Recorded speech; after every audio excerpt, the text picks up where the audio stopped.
like there's a chart recently of the AI open source model download between China and the U.S. And China has surpassed U.S. a few months ago, and the gap is growing. Based on our conversation, our past conversation, you are saying currently the AI labs in China have enough compute to do what they need. But going forward, they will still need to break through the semiconductor bottleneck, which is, the whole purpose of the sanction, is to make sure China do not have the ability to manufacture advanced chip. Have China made any progress in last year or so on that front? Yeah, so there's two elements to that, right? There's one is whether they will have enough compute, and two is how well they're doing in the semiconductor part of things. So I think that they will have enough compute, even if they don't buy, um, you know, don't get official access to Nvidia chips, just because of the build out and the growth of the China's advanced semi capacity.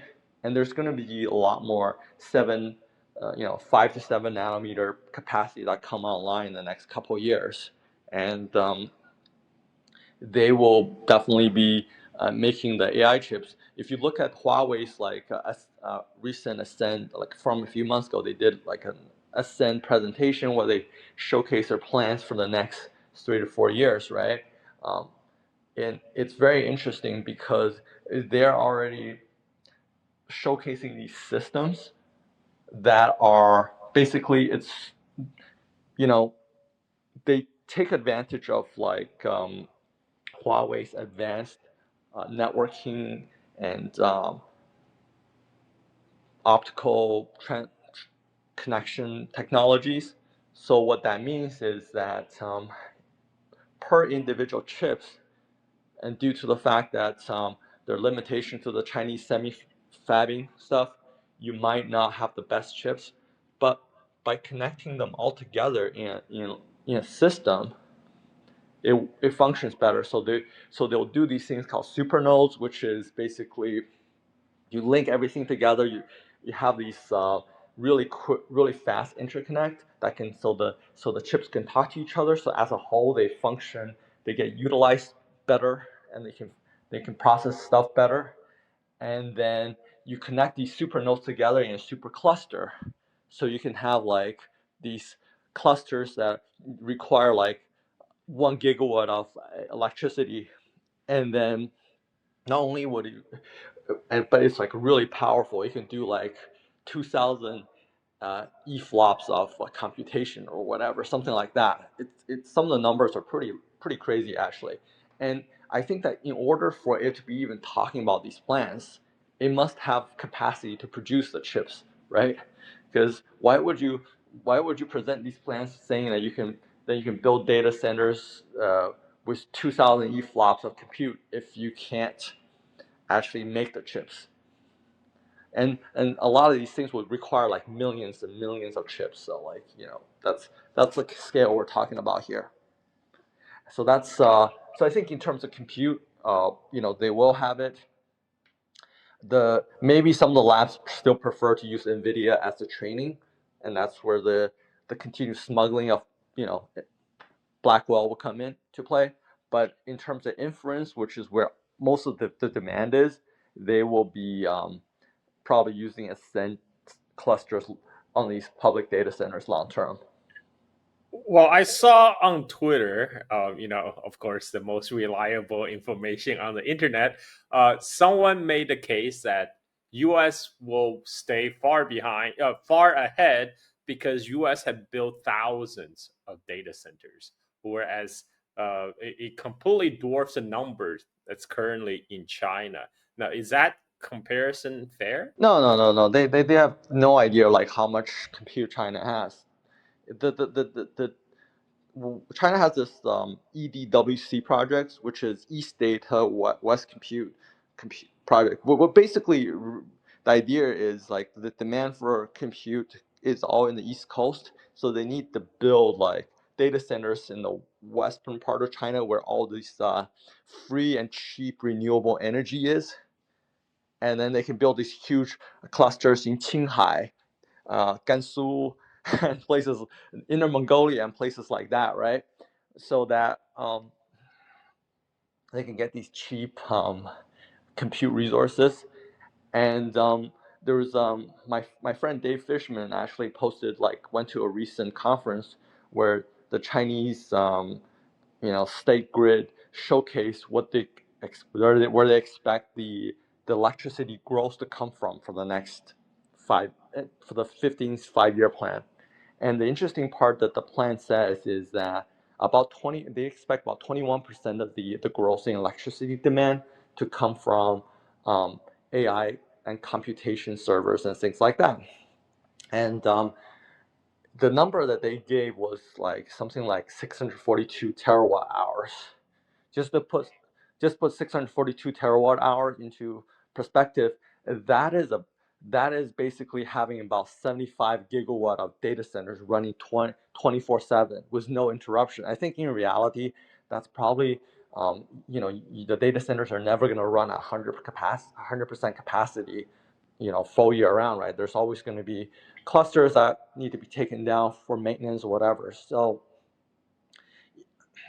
we're probably talking about, like, they believe that they can build 80 to 90 gigawatt of data centers, which is basically what the Silicon Valley people think that America will build, except America doesn't have the grid to support it.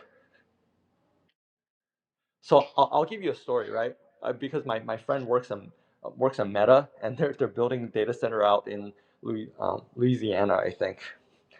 They're already saying that basically their data center plans they're only going to get to like maybe 50% of the data center plans they were planning to for 2026 because they were told that the grid wasn't ready. Again, on Twitter, I see all these people saying, "Oh, not a problem. We can build gas generators. We can build these AI company can build their own gas power generators to generate the electricity." Do you think that's realistic? Well, there's a reason why the gas turbine companies are GE, Vernova is doing really well right now, right? Because the demand for gas turbines is off the hook.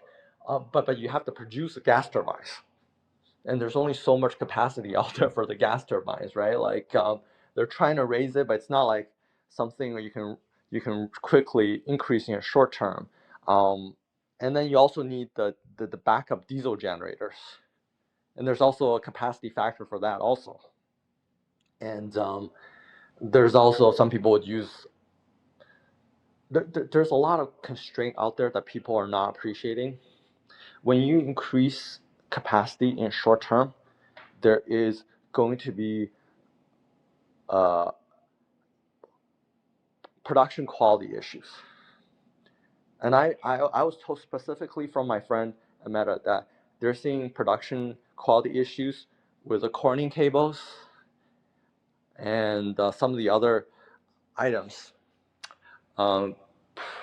Everyone wants to use the optical network now, which requires indium phosphide. And the production in China of this thing is just not going up as much as people think that they are. So there's many choke points in the supply network for building like a large data center network, and a large part of that supply chain is in China. And the Chinese providers are going to favor themselves first before the Western providers, right? There's only so much cooling capacity that are available.